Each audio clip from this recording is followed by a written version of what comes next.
Bendiciones, hermanas y hermanos, que Dios les bendiga. Y en el día de hoy estamos de regreso con nuestro podcast de nuestra escuela dominical. Con nosotros tenemos a nuestra hermana Milagro, una hermana fiel al Señor en nuestra congregación, y vamos a compartir este tema de la escuela dominical. El tema del día de hoy tiene por título La mano de Dios al enfrentar la oposición. Y la oposición tiene mucho que ver con la vida del cristiano.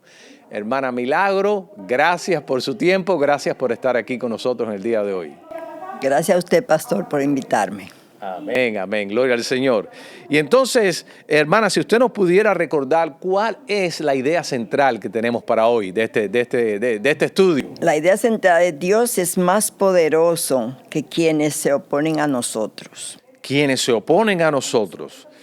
¿Cree usted que los hijos de Dios nosotros enfrentamos, y las hijas, enfrentamos oposición precisamente por ser hijos e hijas de Dios? Claro que sí, porque tenemos un adversario, un enemigo, que siempre está ahí dispuesto a hacernos daño, pero también tenemos un Dios todopoderoso que está para protegernos.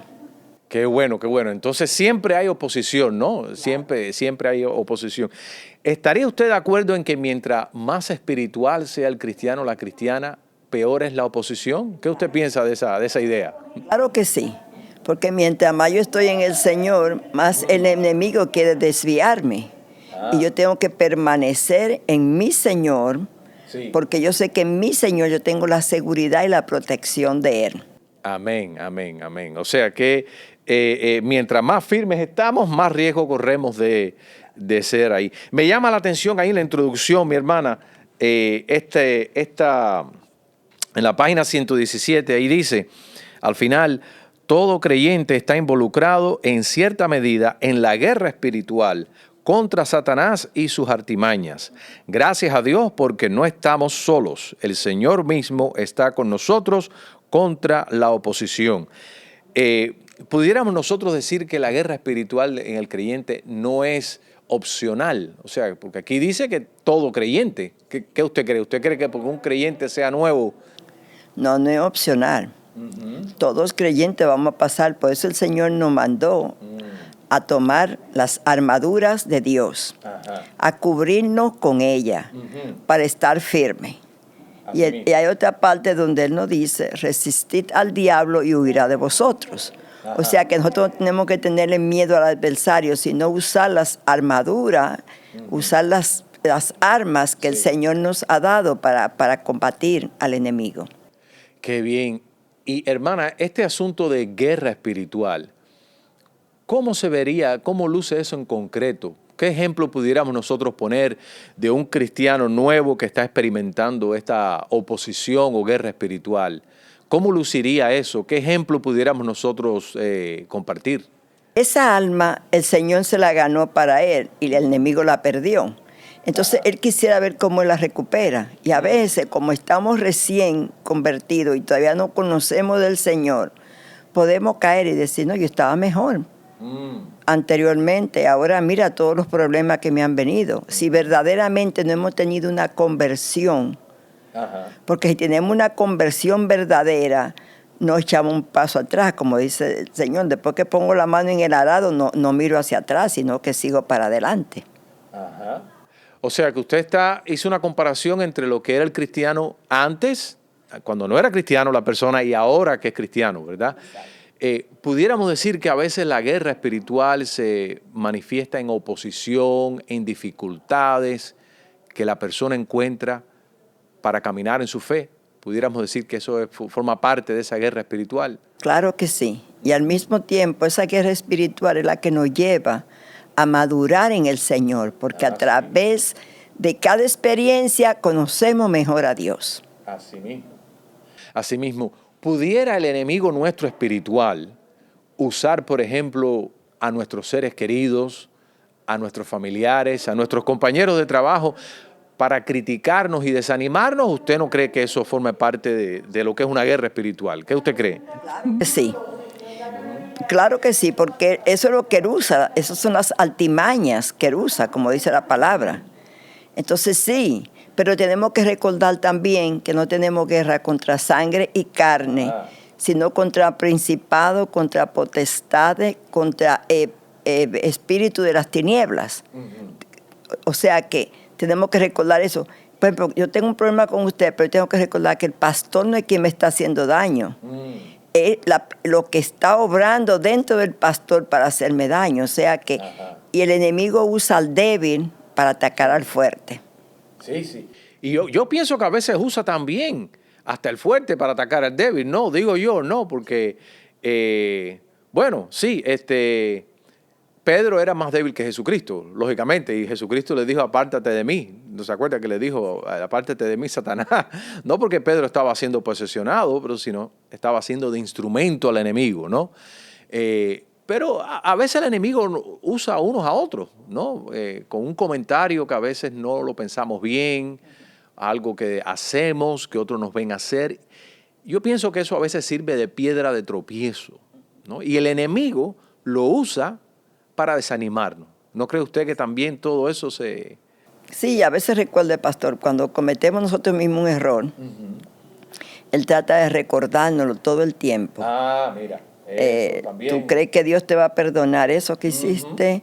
¿Tú crees que eso tiene perdón? Tú no mereces perdón. Correcto. O sea, pero no, nosotros tenemos que saber que sí, que el Señor nos perdona. Él dice que vengamos a Él, pero con corazón arrepentido. No con remordimiento, sino con arrepentimiento. Sí. Y cuando venimos al Señor con un corazón arrepentido, el Señor nos perdona.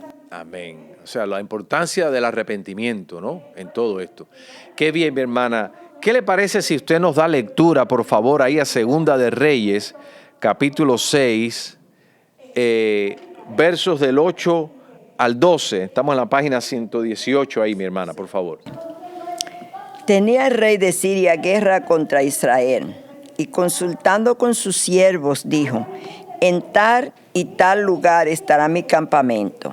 Y el varón de Dios envió a decir al rey de Israel, mira que no pases por tal lugar, porque los sirios van allí. Entonces el rey de Israel envió a aquel lugar que el varón de Dios había dicho, y así lo hizo una y otra vez con el fin de cuidarse. Y el corazón del rey de Siria se turbó por esto, y llamando a sus siervos, les dijo, ¿no me declararéis vosotros quién de los nuestros es del rey de Israel? Entonces uno de los siervos dijo, no rey, señor mío, sino que el profeta Eliseo está en Israel, el cual declara al rey de Israel las palabras que tú hablas en tu cámara más secreta. Wow. Wow. Quiere decir que ahí estaba la mano de Dios en todo esto, mi hermana. Y fíjense, en cada guerra, porque este es el contexto de una guerra, ¿no? Aquí lo que hay es una guerra. Estamos entre Israel y Siria por el otro lado. Y fíjense que la información es muy importante en una guerra, ¿no? Si no hay buena información, pues no va a haber un buen desempeño en la guerra, ¿no? Ahí en la página 118, al final, en la mano derecha, el último párrafo, en la página 118, a mano derecha, dice, en cualquier conflicto es vital contar con información precisa. Y así sucede también en la guerra espiritual. Los creyentes tenemos la ventaja de saber que nada supera el conocimiento de Dios y todo lo que Él nos revela sobre las fuerzas que se oponen a nosotros. Su información siempre es exacta, de hecho, la palabra de Dios ya nos ha dado información sobre las oposiciones y las amenazas que podemos esperar cuando vivimos una vida agradable a Él. Entonces, Él no debía demandar a nadie para chequear. Yo creo que él debió tomar la palabra de Dios como sí o no, pero no enviar, o sea, al él enviar gente, él era como en símbolo de duda. sí, claro. No, claro. Yo sé que el profeta de Dios habla a través de lo que Dios le dice. Yo creo en ese Dios, ya yo sé que por ahí no podemos pasar. Y ya, punto. Correcto. Dios estaba revelando al rey de Siria, perdón, vuelve el rey de Siria, al rey de Israel por medio del profeta.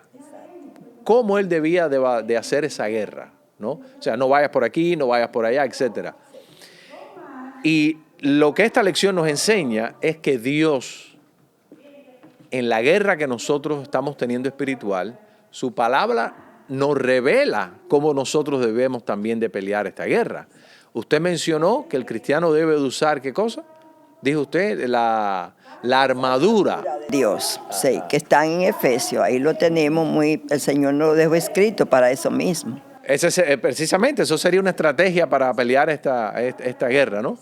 ¿Y qué pasa si uno dice, no, yo no voy a ponerme la armadura?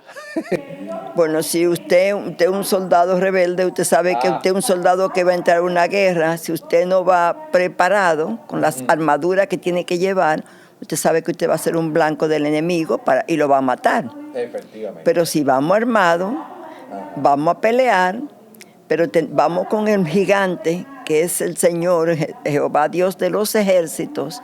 Él irá delante de nosotros y Él nos cubrirá y peleará nuestra batalla.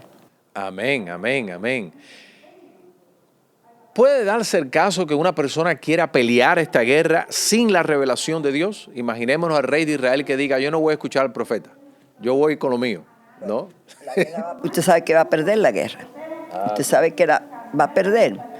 Porque si nosotros no escuchamos, mire, muchas veces, a veces usted va manejando y usted se desvía y no sabe por qué se desvió por cierto lugar.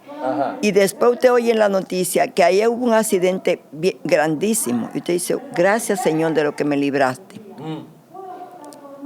Y a veces no sabemos por qué el Señor nos conduce o nos desvía por cierto lugar, por seguridad nosotros solamente para protección de nosotros. Efectivamente.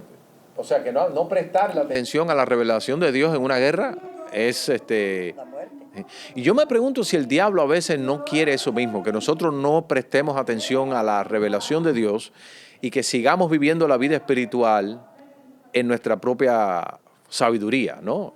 Bueno, eso no es vida espiritual. Vida espiritual es cuando yo trato de vivir acorde con lo que Dios manda y con lo que Él quiere. Sí. Pero vivir mi vida a mi manera, como la vivió Frank Sinatra, no es vivir vida espiritual. Porque mi vida espiritual depende del Señor. Ahora, si mi vida depende de mí, yo vivo en la carne.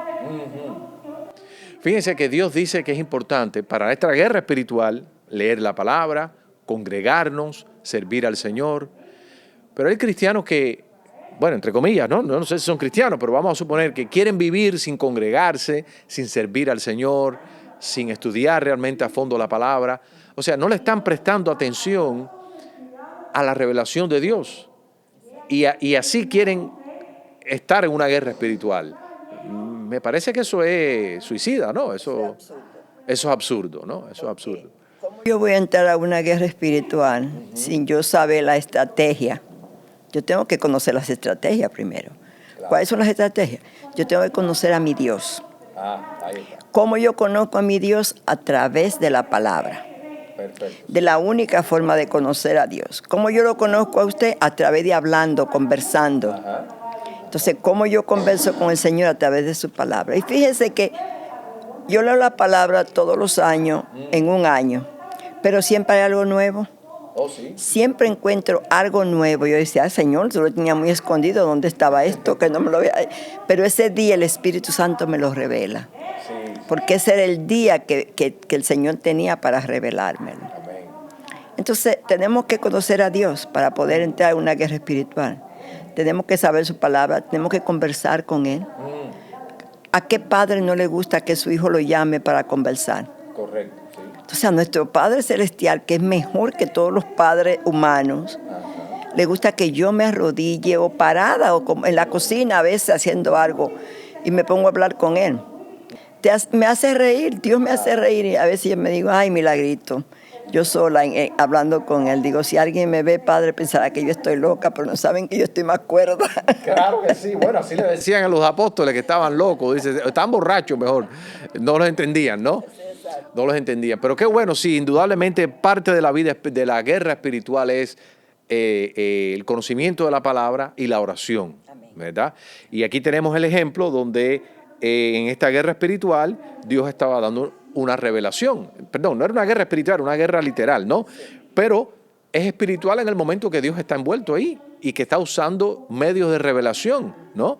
Y bueno, coincidimos, mi hermana, que para nosotros estar en esta guerra espiritual, que no es opcional, lo que usted nos ha estado diciendo, tenemos que prestar atención a la palabra.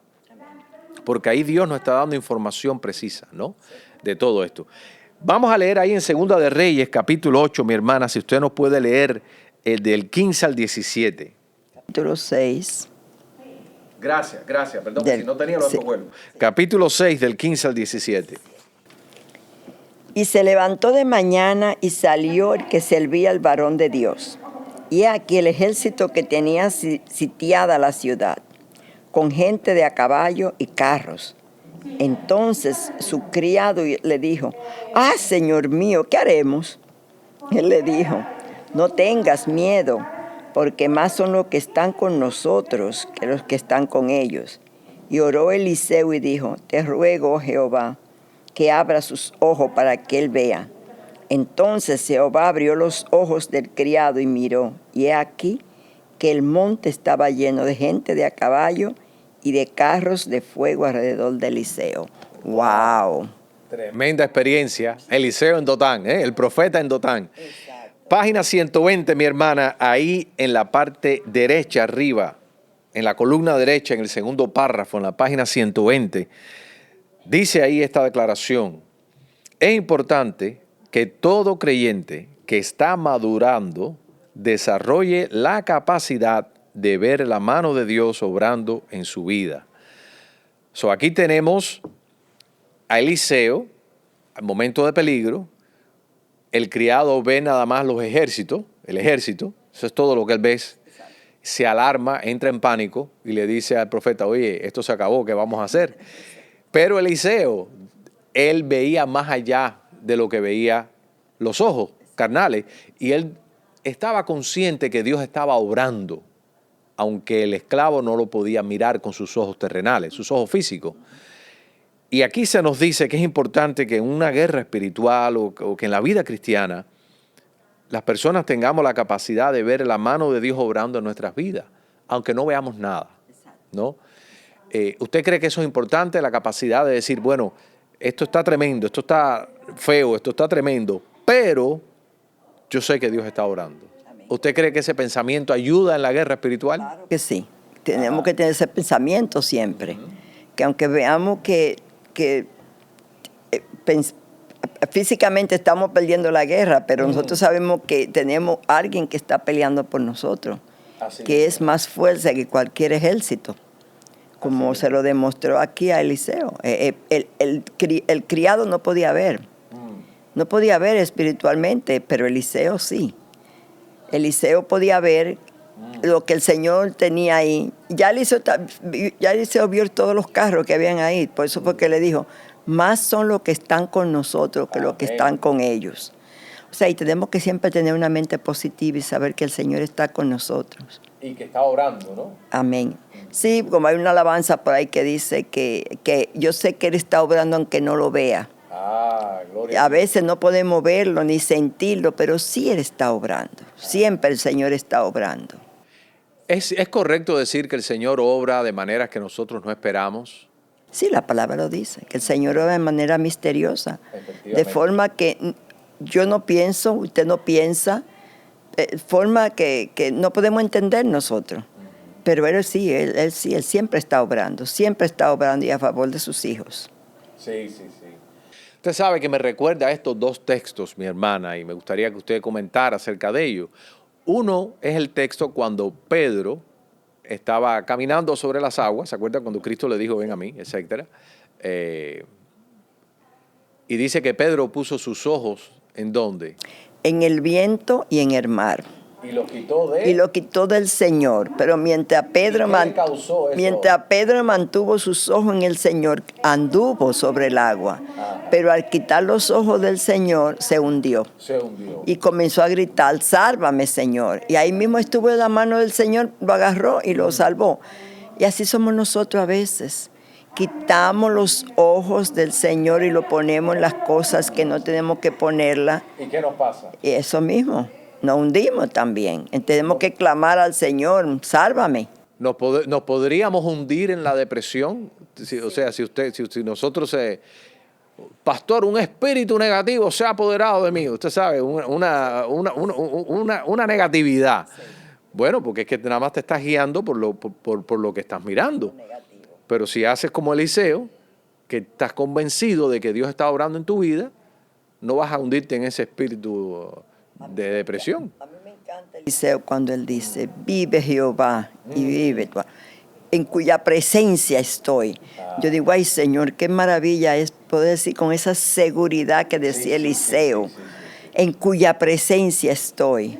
Eso siempre esa expresión de Eliseo a mí me ha llegado hasta lo más profundo, porque sería bello también yo poder decir cada vez en cuya presencia estoy, pero a veces nos olvidamos que estamos en la presencia del Señor. Aunque nos estén persiguiendo, aunque nos estén criticando, aunque estemos mal, aunque no tengamos un kilo, pero poder decir como dice, vive Jehová en cuya presencia estoy, ¿no?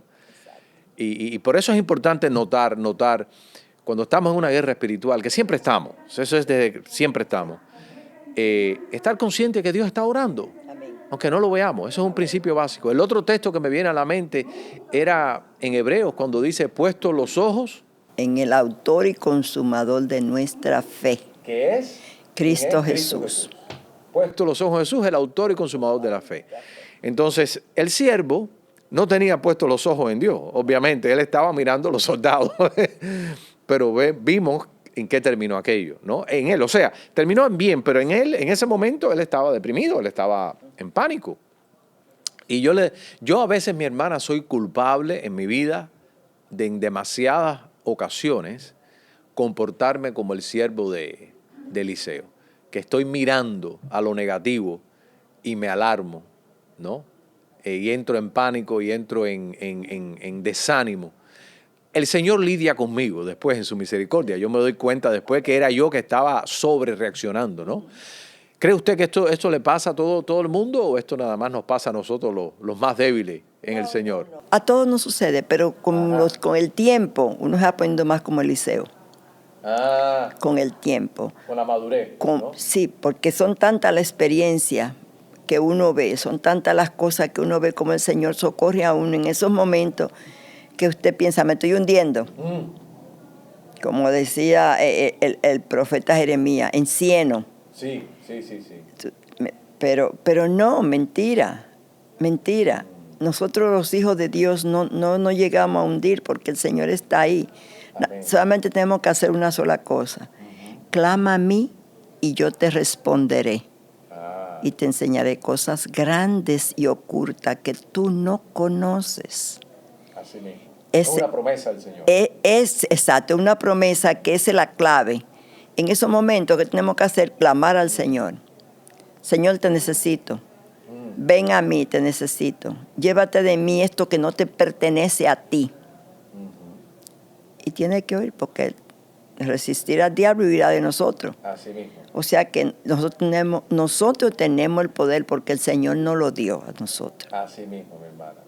Qué bueno, fíjese que usted ha mencionado dos cosas. Uno, reflexionar en la palabra, pero lo otro que dijo muy importante, reflexionar en que el Señor ya nos ha sacado que ha estado con nosotros en el pasado, ¿no? Y eso es muy importante, perdón, porque a veces se nos olvida esto.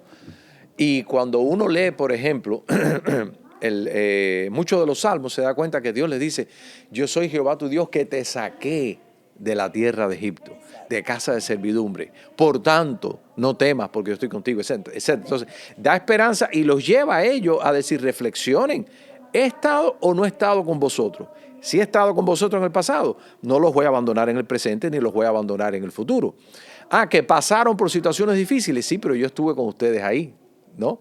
Entonces es muy importante eso que usted ha mencionado, sí, porque es que a veces cuando estamos pasando por una crisis, como Pedro, nos olvidamos de todo, de la Biblia, de nuestro pasado, de las veces que Dios, o sea, tendemos a... No sé si a usted le pasa, pero a mí me pasa, ¿no? Uno como que se absorbe en esa situación y se olvida de de todo, ¿no? De las promesas de Dios. Es triste, ¿no? ¿Quería añadir algo, hermana? Sí, bueno, hay el otro parrafito ahí que quería mencionar, siguiente. Dice, también podemos ver su mano obrando cuando Él está junto a nosotros contra la oposición. No siempre es fácil. Generalmente nos damos cuenta después de que la protección de Dios estuvo sobre nosotros durante toda la batalla. Una de las grandes promesas que tenemos los creyentes es que mayor es el que está en nosotros que el que está en el mundo. Él es el mayor, Jesús. Él siempre obra para nuestro bien. Y fíjense que es cierto, muchas veces nos damos de cuenta después que pasamos que el Señor estuvo con nosotros. ¿Usted se acuerda de ese poema lindo que se llama Las Huellas? ¿Se acuerda que dice que la persona iba caminando en la playa y nada más veía una sola huella? Sí. Dos pies. Explíquenos ese. Bueno, lo que pasa es que en ese momento esa persona estaba pasando por tribulación, pero el Señor lo cargó a esa persona para que esa persona no tropezara. Sí. Y el Señor lo llevaba cargado. Entonces, por eso fue que Él les reclamó.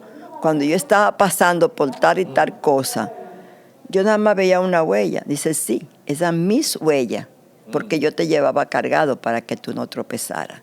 O sea que el Señor es tan... como Él dice, si vuestros padres saben que son malos, saben dar buena dádiva a vuestros hijos, ¿cuánto más yo? Amén. Amén. Amén. O sea que el Señor es maravilloso, pero tenemos que confiar en Él. Así es. Tenemos que creer en Él y creerle a Él. Porque si confiamos en Él y le creemos, vamos bien. Nada ni nadie. Como yo digo, Señor, cuando miro los pajaritos, digo, si tú cuidas de esos pajaritos, ¿cómo tú no vas a cuidar de mí? Así mismo es. Que soy una criatura hecha a tu semejanza. Y es increíble que a veces le confiamos a Él nuestro estado eterno, pero no le confiamos a Él nuestro estado temporal. O sea, confiamos en Él para la eternidad, pero cuando estamos aquí nos desesperamos. O sea, pero no sé si me explico, ¿no? Tenemos confianza en Él para la vida eterna, pero aquí, esto yo tengo que resolverlo, esto soy yo el que tiene que hacer las cosas. Y no quiere decir que uno no haga, porque uno tiene que ser diligente también, pero confiar en el Señor y decir, Señor, estoy pasando por un momento difícil, tú sabrás cómo sostenerme, ¿no? Tú sabrás cómo sostenerme. Y es cierto, a veces en el momento no nos damos cuenta, pero es después. Después yo ahora, con 48 años de vida que Dios me ha dado, yo tengo momentos que yo puedo reflexionar hace 20 años atrás, ¿no? En mi más joven, cuando era más joven. Y yo me he dado cuenta que en aquellos momentos yo andaba corriendo como un pollo sin cabeza de un lado a otro, ¿no? Pero ahora digo, Señor, ahora veo que tú estuviste conmigo. Era yo el que andaba desaforado, ¿no? Y era cristiano. Y era cristiano. Era yo que andaba afanado. Pero al final yo digo, aquello fue para mi bien. Aquello fue. Yo me di cuenta, mi hermana, brevemente, una vez como testimonio, que a mí se me cerraron las puertas en el trabajo para una posición que yo quería. Y yo tomé aquello como una derrota, un defeat. Con el tiempo vi lo que esa posición realmente era. Y yo le dije, gracias, Señor, porque mejor estoy aquí que estar allá. Pero en aquel momento, como yo andaba frustrado, ¿no? Y estaba frustrado, sí, pero a veces es cierto, a veces después que uno se da cuenta. Es que nosotros a veces queremos algo. Yo siempre he dicho, es como que un niño de 12 años le diga, papá, yo quiero un carro, y usted se lo regala, usted se lo dé. Ajá. Usted sabe que le está entregando la muerte de él o la muerte de alguien. Entonces, no, el Señor nos dice, no, yo no te puedo dar un carro ahora, espera. Entonces, cuando tú tengas la edad, que tú sepas y que reconozcas la responsabilidad que tener un vehículo en tu mano, que es un arma cualquiera, sí, es un arma cualquiera, entonces yo te lo regalo. Y así el Señor, a veces nosotros le pedimos cosas al Señor que no es lo que nos conviene en ese momento. No lo puede dar después, o nunca dárnoslo, porque a veces el Señor, nosotros queremos algo, y ese algo nos va a hacer mucho daño. O, perdóname, a veces también queremos a alguien. Y ese alguien nos va a hacer mucho daño. O sea, no solamente es algo, pero sí, continúe. Así mismo es. Sí. Digo yo, no sé, a lo mejor yo estoy... Queremos algo, nos obsesionamos con alguien y eso es lo que queremos, pero eso no es lo que el Señor tiene predestinado para nosotros, porque ya el Señor, nuestra vida para el Señor ya fue. No es que fue. Entonces, este no estaba en el guión. Ese no es, tú me vas a dañar el guión. Entonces, ¿qué pasa? Yo dañé el guión, entonces él tiene ahora que volver a arreglarlo él porque yo lo dañé. Entonces, ¿qué pasa? Él me va a enseñar lo que yo tengo que pasar por dañar el guión que él tenía para mí, que no era eso. Él tenía algo mejor para mí, pero yo escogí lo que yo quise. Parecido a lo que le pasó a Israel, que Dios les dijo, voy, toma la tierra prometida, y ellos dañaron el guión, por así decirlo, cuando dijeron, no vamos a tomar ninguna tierra prometida, esa no vamos. Y bueno, pues entonces se van a quedar aquí en el desierto 40 años. Y después van a regresar a tomar la tierra prometida. O sea que fue tremendo, ¿no? Fue tremendo. Me gusta, hermana, esa pregunta que aparece ahí, la pregunta número 3, si usted no la pudiera recordar. Sí. ¿Por qué la percepción humana de las realidades espirituales siempre es tan limitada? ¿Por qué? Porque nosotros somos limitados. Correcto. Nosotros vemos hasta ahora, no podemos ver hasta mañana. El único que puede ver hasta mañana es el Señor. Yo no puedo decir tal cosa porque yo no la estoy mirando. Veo hasta allí. No puedo ver más. Entonces, por eso mi percepción humana es limitada, tanto la espiritual como la física. Porque a veces también nosotros limitamos a Dios. Sí, le ponemos límites al Señor, ¿no? Sí, le ponemos límites al Señor. Y el Señor no tiene límites. Claro. Pero eso uno lo va aprendiendo con los años. Eso no se aprende de hoy para mañana. Eso es a través de... Tropecé con esta piedra y volví a tropezar con ella y me doy cuenta, no, Señor, tú eres inmenso. Tú todo lo puedes. Todo tú lo puedes, Señor. ¿Por qué tengo yo que limitarte a ti si tú no tienes límite? Correcto. Es ver lo grande que es nuestro Dios. Amén. Lo inmenso que es Él. Y como usted dice, nosotros no tenemos esa visión y le ponemos límites y por eso, como el siervo de Eliseo, no estamos mirando lo que ya está en operación, ¿no? Estamos nada más mirando lo negativo, ¿no? La derrota, pero Dios tiene una manera. Y aún en nuestro mundo humano, como bien usted había dicho, también tenemos límites. Por ejemplo, yo puedo ver lo que está de frente a mí, yo no puedo ver lo que está detrás. Y lo que está a los lados lo veo con dificultad. Y lo que está a frente también con sus propias limitaciones. ¿Cómo yo voy a pensar que voy a poder ver las cosas espirituales? Todo lo que Dios está haciendo a mi favor, menos me voy a dar cuenta. Realmente, entonces hay que descansar en la fe, ¿no? Porque en su promesa nos dice, aunque ande en valle de sombra de mar y de muerte, yo estaré contigo. Claro, y esa promesa que Pablo dice al final, somos más que vencedores. Sí, aunque la persona nos muramos de cáncer o de una muerte trágica como este hermano que han acabado de asesinar, de todo, él es más que vencedor. Y los hermanos que han partido de este mundo por cáncer son más que vencedores también. Porque han vencido todo eso. El Señor en su gracia y misericordia nos ha hecho, o sea, el dolor y el sufrimiento y el pecado no va a tener la última palabra en nosotros. Es la gracia del Señor. Es el Señor, ¿no? No es lo malo, lo negativo. Por eso es que somos más que vencedores. Pero humanamente no nos damos cuenta.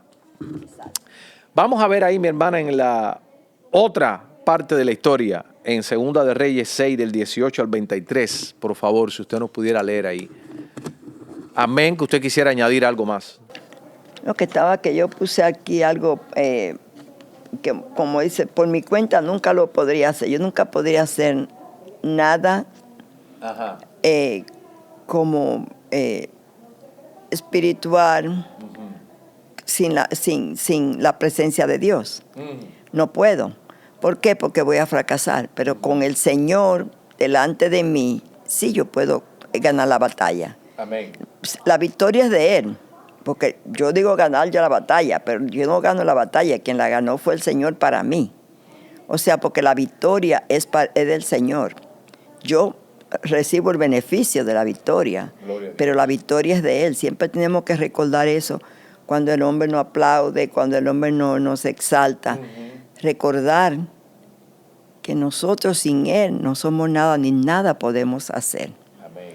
Que tenemos que darle la gloria a Él. Podemos recibirla, pero con humildad. Sí, claro. No como, bueno, que tú sabes que yo soy. No. El mero mero. El yo soy es lo que ha llevado al hombre a donde no tenemos que llegar. Porque el yo soy, el yo, se ha hecho muy grande y no ha dejado lugar para Dios. Así mismo es.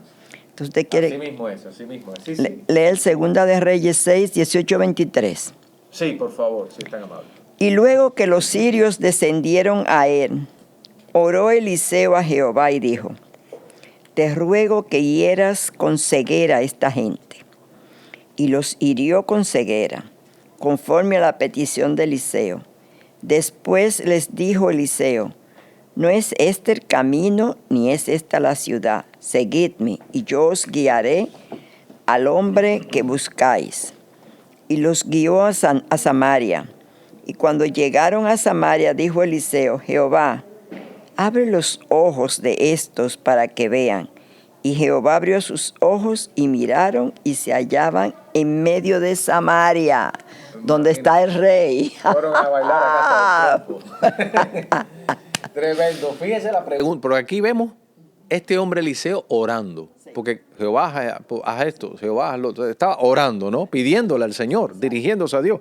Y la pregunta que aparece ahí, la número 4, dice: mencione lo que aprecias sobre el regalo de la oración que Dios nos ha dado. O sea, ¿qué nosotros apreciamos de la oración? Sí, cuando yo oro, me siento más cerca del Señor.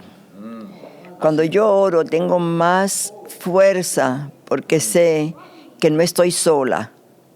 Cuando yo oro, yo siento que el Señor me dice: hija mía, aquí estoy. O sea que el Señor es maravilloso, pero tengo que orar, tengo que hablar con Él, tengo que pedirle a Él y recordarme que yo tengo que ir a la presencia del Señor con reverencia. Amén. Porque Él es el Rey y yo soy la sierva. Así mismo. Entonces, sí, Él me escucha. Como yo a veces le digo: ay, Señor, esta sierva tuya de labio pecadora, y tú le escuchas y tú le contestas. Es maravilloso. A veces estamos mi hija y yo orando y sentimos esa presencia tan, digo yo, gracias Señor que tú nos diste la cita y nosotros acudimos a la cita. Amén. Y aquí esto está presente en medio de nosotros. Así mismo. Es maravilloso, es maravilloso. Y es necesario.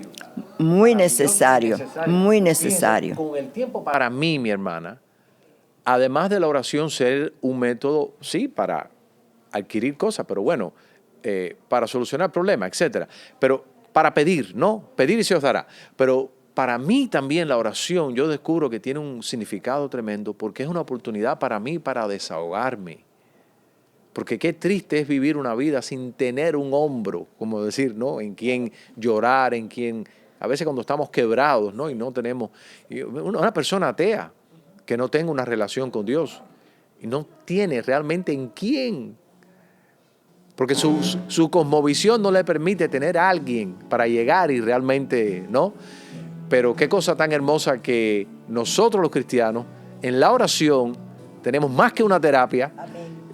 No solamente que dice, no es bueno que el hombre esté solo, ¿verdad? Y especialmente en la vida uno necesita, y Dios nos ha dado en la oración ese momento para, como ese perfume de alabastro, romperlo, quebrarlo, y decir: Señor, mi alma está agotada, está cansada, es sedienta, estoy ya golpeado, ¿no? O sea, la oración es más que, es de todo, es una terapia. Y tal es así que hay muchas personas que solamente oran cuando están atribulados. Qué pena, ¿verdad? Nosotros a veces tenemos días en que el Señor solo nos pide tal gracia. No le pedimos nada al Señor, no le traemos nada al Señor, solamente gratitud. Y es el día que más sentimos su presencia. Amén. Ese día que nada más lo alabamos a Él por todas las maravillas y todos los prodigios que Él ha hecho en nuestras vidas. Así mismo. Se los recordamos a Él, todo lo que, esa cosa bella y hermosa que Él ha hecho. Nuestros hijos, los hogares de mis hijos, mis nietos. Y así yo estoy comenzando a dar gracias a Él por todas esas cosas que me ha prestado. Como yo digo, gracias Señor por prestarme para que yo sea administradora de todo esto mientras yo esté aquí. Amén. A ti te pertenece porque el mundo y su plenitud es tuyo. Y qué lindo que usted lo reconoce a Él como el dador de todas esas bendiciones. ¿Y quién más, pastor? ¿Quién más? Sí, pero hay gente que no. Hay gente que no reconocen a Dios, no le dan gracias. No. Los apóstoles, ¿y a dónde iremos? tú Si tienes solo palabra. tú tienes palabra de vida eterna, Efectivamente. ¿a dónde vamos a ir? Al único que podemos ir es a Él. Efectivamente. Y sin la oración estaríamos fritos. Sí. Ahí. Qué bien, mi hermana. Me llama la atención en la página 122. Ahí dice la defensa. Nuestro equipamiento para la defensa táctica es lo que usted había mencionado, la armadura de Dios, la defensa, pero hay una parte aquí que dice la ofensiva en esta armadura espiritual. La ofensiva, nuestras armas ofensivas son... Las palabras de Dios y la oración. Qué bien, qué bien. Y la pregunta número 5, ¿qué dice ahí, mi hermana? Menciona algunas maneras prácticas de tratarla con bondad a quienes se nos oponen. Bueno, ¿Cómo? aquí estaba, acuérdese, Eliseo, vienen esta gente, caen en Samaria, en la capital, quiere que los mate. Y él dijo, no, dale comida y llévalo, que se vaya. Prepararon un tremendo banquete, comieron, bebieron. ¿Y qué pasó? El resultado fue positivo. Ellos no volvieron más. Correcto. ¿Por qué? Porque lo trataron con bondad. Y como dice la palabra, trata en un mal con un bien. O sea, que no hay que ser necesariamente nasty con todo aquel que se oponga. La venganza del Señor. Yo no me puedo, usted me hizo un mal, yo no me puedo vengar con hacer otro mal, no. Usted me hizo un mal, yo le puedo hacer un bien, se lo hago. Porque también dice la palabra, ascua de fuego amontonará sobre la cabeza de esa persona. No podemos tomar la palabra como un banquete. Tenemos que tomar la palabra toda, desde el Génesis hasta el Apocalipsis, y aplicarla a nuestra vida. Sí. Porque yo no puedo decir, esto me gusta para mi plato, esto me gusta para mi plato, esto no me gusta, se queda ahí. No. Dice que a veces lo que menos me gusta es lo que mejor me va a hacer. Así mismo es. Porque a veces no queremos pasar por el dolor, pero ese dolor es lo que nos hace crecer en fe, en esperanza y en conocimiento a Él. Amén, gloria a Dios. Gloria a Dios, mi hermana. Así que bueno, gracias por recordarnos esas cosas, mi hermana. Lo que menos me gusta a veces es lo que más me conviene y es lo que Dios nos hace. Así que estamos en esta guerra espiritual y tenemos que pedirle al Señor que nos ayude siempre a tener los ojos abiertos, enfocarnos en Él, confiar en Él, leer su palabra, orar, saber que el Señor está orando aunque nosotros no lo sepamos, y no tenemos que ser groseros o sea, siempre me llamó la atención un pastor que dijo, asegúrate que mientras tú estás batallando contra los dragones, tú no te conviertas en un dragón también igual que ellos. Amén. Porque a veces nos convertimos en lo mismo que estamos combatiendo. Y no podemos. No podemos. Uno tiene que mantener su espíritu cristiano, su hablar cristiano en todo tiempo. Qué bien. Amén, mi hermanita. ¿Qué le parece si nos despide en oración? Claro.